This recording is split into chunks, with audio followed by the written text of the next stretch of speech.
High Admiral Vorath stood as a god amongst the stars, gazing out from the command bridge of his flagship. Behind the panoramic viewing window, the Third Expeditionary Fleet, 500 glorious warships, drifted in perfect predatory formation. Their target was a pale blue marble called Earth. To Vorath, this was merely a formality. Reports painted humanity as fragile, soft-skinned creatures without claws or fangs, clinging to a rock with primitive technology. In the grand theater of history, empires often stumble not over mountains, but over the stones they deem too small to notice. This was the natural order. The Dominion arrived, the resistance crumbled, and the galaxy bowed. "Admiral, we are entering the human star system," an officer intoned. "No defenses detected."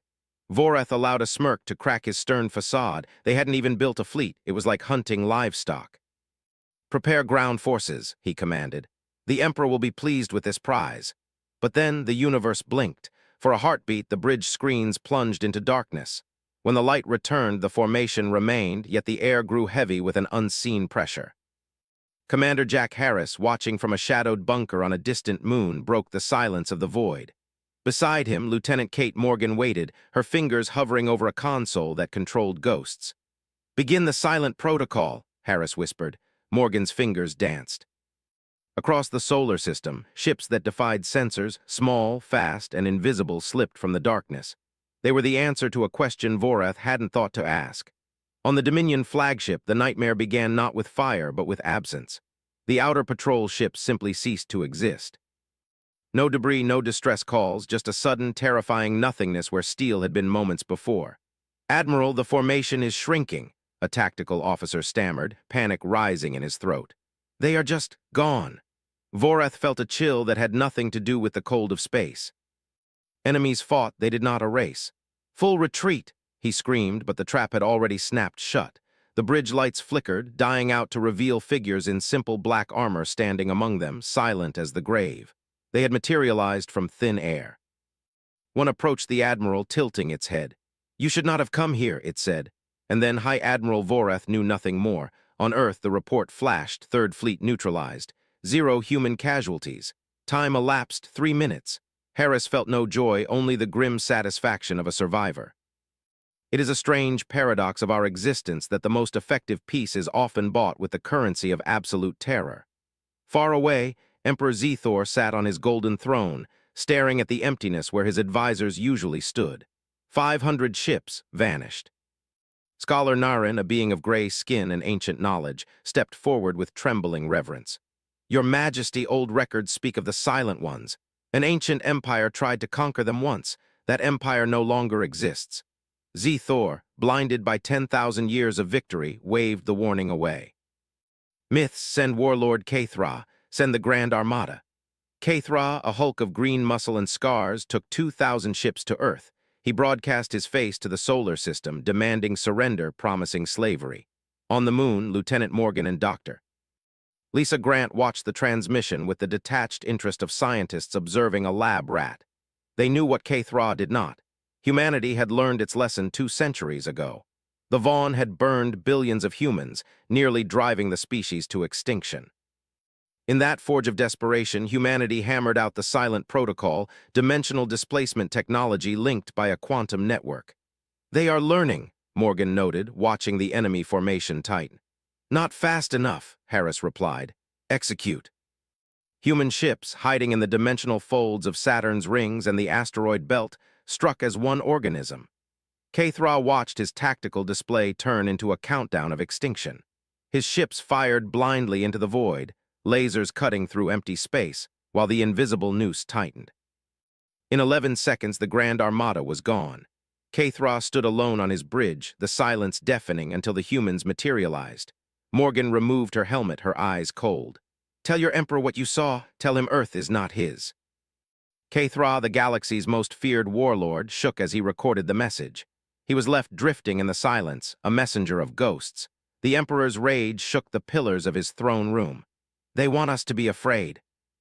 Zethor bellowed, rejecting the counsel of Narration and the terrified reports of Counselor Tev, who had met Harris at a neutral station. Tev had tried to explain that humans only wanted to be left alone, that they would remove threats methodically forever. But power is a blinding narcotic. Gather everything, Zethor commanded. Every ship, every soldier, we end this now. It took 3 months to assemble the largest fleet in galactic history. 10,000 warships, a tide of steel meant to drown the small blue planet. On the moon, the human command center watched the sky fill with red dots. Protocol 7, Harris ordered. It was the final option, total war. Hidden moon-sized platforms in the asteroid belt powered up. Quantum targeting systems on Mars locked on. The Dominion fleet advanced, confident in their numbers, unaware they were walking into a shredder. The silence began at the edges, but this time it consumed them in gulps. Hundreds of ships vanished every second. The Emperor watched in horror as his armada dissolved like sugar in hot water. There was no enemy to fight, only a force of nature that refused to be conquered. When the human soldiers breached the Emperor's throne ship, they found Zethor slumped in his chair, his empire of 10,000 years reduced to a single room. Harris walked to him, tired and old. "You could have stayed home," Harris said softly. He forced the Emperor to record one final message, a confession of total defeat, a warning to the galaxy to treat Earth as a forbidden zone. Zethor was left alive, a living monument to his own hubris, as the humans slipped back into the shadows between dimensions. The Dominion collapsed within weeks. Rebellions shattered the weakened state, and chaos reigned. But amidst the turmoil, one rule became absolute law across the stars. Do not approach human space. 20 years passed. The galaxy healed into a patchwork of smaller federations, all giving Earth a wide berth. The humans became legends, the silent ones who guarded their solitude with nightmare efficiency. On Earth, the architects of this peace aged quietly. Danny Cole, a sergeant who trained the defenders, passed away knowing his home was safe. Kate Morgan taught history, emphasizing that the best victory is the one that leaves no witnesses to spark a vendetta. It took a young historian named Sierra from the world of Throne to bridge the gap. Driven by a need for truth, she took a small ship to the border and waited. After 5 days, a human vessel emerged. Kate Morgan, now gray-haired but sharp-eyed, welcomed her. "We are not monsters," Morgan explained to the historian as they toured the vibrant, peaceful cities of Earth. "We are survivors. We learned that to guarantee peace, one must be so dangerous that no one dares to threaten you." Sierra wrote the definitive history, painting humans not as demons, but as a species that had stared into the abyss of extinction and decided to become the abyss itself. Time marched on. Jack Harris died, his watch finally ended. Far away, a new alien civilization detected Earth. Their leaders gathered, ready to explore, until an elder played them the recording of Emperor Zethor. The shaking voice, the terror in his eyes, it was enough. They turned their ships around. On Earth, a mother walked with her daughter through a sunlit park. The little girl pointed to the stars, asking if there were others out there. "Yes," the mother said, squeezing her hand, "but they know to leave us alone." "Why?" the child asked. "Because we asked nicely," the mother smiled, a fierce glint in her eyes that mirrored the steel in the sky above. "And because if someone does not respect your peace, you must ensure they understand the consequences."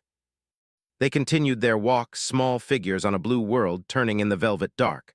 Above them, the void remained quiet, kept safe by the silent watchers who waited in the spaces between the stars.